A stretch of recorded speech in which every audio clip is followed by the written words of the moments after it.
Union जिंदाबाद, ठेकेदार union जिंदाबाद, ठेकेदार यूनियन जिंदाबाद। हमारी मांगे पूरी करो, हमारी मांगे पूरी करो। प्रधान बलजीत की अध्यक्षता में हरियाणा के अलग अलग जिले से भारी संख्या में पंचकूला पहुंचे ठेकेदार अपनी लंबित मांगों को लेकर लगाए जोरदार नारे।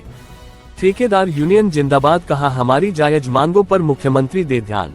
प्रधान बलजीत पुनिया ने कहा, सिंचाई विभाग हरियाणा में सरकार द्वारा बाढ़ राहत कार्य करवाए गए थे, वह इस बार सामान्य से भी अधिक वर्षा होने पर भी हरियाणा में बाढ़ राहत कार्य संतोषजनक होने के कारण ज्यादा नुकसान नहीं हुआ, व जिससे लोग भी सरकार के विरुद्ध नहीं हुए। वह अब सरकार की भी जिम्मेवारी बनती है कि जिन ठेकेदारों के दम पर आप विकास का दम भरते हो उनकी भी अदायगी की जावे, नहीं तो उन सभी ठेकेदारों की भूखे मरने की नौबत आ गई है। वह उनके बच्चों की स्कूल की फीस भरने के भी लाले पड़ गए हैं, वह उनकी गाड़ी मशीन आदि की किस्तें चेक बाउंस हो गए हैं, वह इससे सामाजिक प्रतिष्ठा भी खराब हो रही है। अगर आप अदायगी नहीं करोगे तो सभी ठेकेदार आंदोलन की राह पर जाएंगे, आने वाली सभी निविदाओं का बहिष्कार करेंगे, जिससे विकास कार्य प्रभावित होंगे व मुख्यमंत्री द्वारा घोषित घोषणाएं ही रह जाएंगी व विकास कार्य न होने से लोग सड़कों पर उतर जाएंगे, जिसके लिए ठेकेदार जिम्मेवार न होकर महकमा व सरकार जिम्मेदार होंगे। हमारा महकमे से निवेदन है कि आगे के कार्य करवाने से पहले हमारा पिछला सारा भुगतान किया जाए व फिर आगे कार्य करवाए जाए व हमारी ठेकेदार एसोसिएशन इस बाबत को सिंचाई विभाग के मुख्यालय पर हमारी अदायगी हेतु धरना प्रदर्शन करेंगे या हमारी इससे पहले अदायगी की जाए। हमारे जितने ठेकेदार भाई आए हुए हैं सभी का हार्दिक अभिनंदन करते हैं यहाँ पहुंचने पर। और आज हमारा आने का उद्देश्य ये है कि सरकार ने फ्लड के वर्क करवा लिए, जो सरकार का बाढ़ राहत कार्य करवाए थे। सीजन भी टप गया सरकार का, सीजन टपते सरकार ने मोड़ ली आंख, वे पैसे नहीं देने लाग रहे। तो हमारी मेन मांग ये है कि हमें जो फ्लड के वर्क करवाए उनके पैसे दिए जाएं, और इसमें भी फ्लड का पूरा जब भी अभी तक तो केवल पूरे फाइनेंशियल ईयर के 3 महीने ही गए हैं। 3 महीना में ही अगर बजट खत्म हो गया तो आगे राज्य का क्या होगा। तो सरकार से हमारी विनती है कि फ्लड के पैसा का प्रबंध करे और जो हमारी पीछे की पेमेंट है वो दे। पूरे साल में पीछे अभी तक 150-200 करोड़ रुपए दिए और वो पीछे की पेमेंट दी है लास्ट ईयर की। इस ईयर के वर्क की कोई पेमेंट नहीं दी है और 4 महीने हो गए, तो इसलिए ठेकेदारों का आर्थिक रूप से कमजोर हो गए। और हमारी सरकार से विनती है कि उनके पैसे दिए जाएं। और एक कमांड एरिया डेवलपमेंट अथॉरिटी है, मिकाडा बोलते हैं जिसको आजकल, उसके पैसे हैं, उसमें 200 करोड़ तो पिछली साल के बकाया है।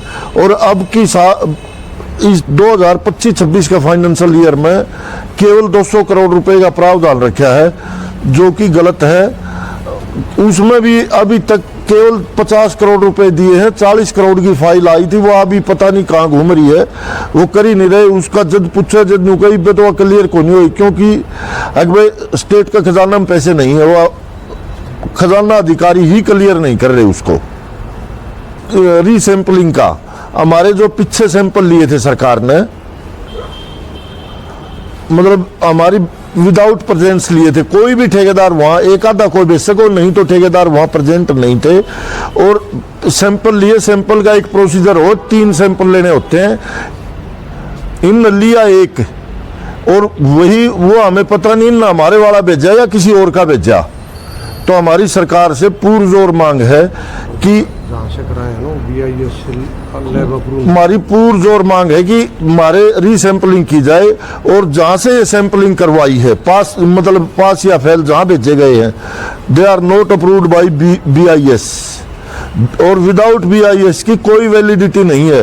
वो हमारे भारत सरकार का एक उपक्रम है जो उनको अप्रूव करता है, भाई ये सैंपल पास या फेल करने के, उनको टेस्टिंग के योग्य है या फर्म। तो इन्होंने विदाउट BSI अप्रूव्ड के सैंपल करवाए हैं, और उन सैंपलों में भी इन माइनर से पॉइंटा पर निकाल दिए। जैसे किसी के 8 पॉइंट पास है, 1 फेल है, तो वो फेल ही कर दिया, जबकि ओवरऑल में वो पास है। इन्होंने 3 सैंपल लेने थे, 3 में तो एक ठेकेदार के पास रहना था, एक इनके डिपार्टमेंट के पास, और एक जाना था टेस्टिंग के लिए। अगर वो फेल होता है तो देन दूसरा सैंपल लिया जाए, उसमें भी दिक्कत आओ तो तीसरा फिर उनका ओवरऑल रिजल्ट जोड़ के वो रिजल्ट डिक्लेयर किया जाता है। लेकिन इनने ऐसा कुछ नहीं किया, ना किसी ठेकेदार को बुलाया, अपनी मर्जी से सैंपल लिए और भेज दिए। हमें नहीं पता कहाँ से करवाए, कहाँ, we don't know. All tender पर टेंडर लगाने लग रहे हैं, हमारी काटा के या फ्लड के जो भी टेंडर लगा रहे हैं वो टेंडर या तो वो टेंडर ही ना लगाएं या और हमारी पेमेंट दें। अगर ये हमारी पेमेंट ना देंगे तो हम हरियाणा में टेंडरों का बहिष्कार करेंगे सिंचाई विभाग के, और एक भी टेंडर नहीं डालेंगे और जो काम चल रहे हैं उनको रोक देंगे। अगर सरकार का यही रवैया रहा तो हमारी सरकार से, माननीय मुख्यमंत्री जी से, माननीय मंत्री जी से हमारी पूरी हाथ जोड़ के विनती है कि हमारे पैसे दें, नहीं तो हमारे तो ठेकेदारों की पोजीशन तो यह होगी कि इनके बच्चों के स्कूल मगर नाम दिला के कटन। भाई चलो जो छोटे हैं उनके बच्चे कटन लागे, जो हमारे वर्ग के बड़े हैं उनके पोता पोतियाँ कटन लागे, मतलब यह पोजीशन आ गई ठेकेदारों की। क्योंकि हमारा गुजारा ही इस ठेकेदारी से होता है, तो इसलिए हमारी सरकार तय से पुरजोर विनती है कि फ्लड के पैसे प्रायोरिटी पर लेके और दूसरे नंबर पर काटा के ये पैसे दें। कंस्ट्रक्शन में भी जो वाटर कोर्सेज वगैरह है उनके पैसे देने की कृपा करें। हमारी पौंड अथॉरिटी या जो भी पौंड वगैरह है या वाटर फ्लोइंग पौंड है उनके भी बैलेंस है वो भी दिए जाएं।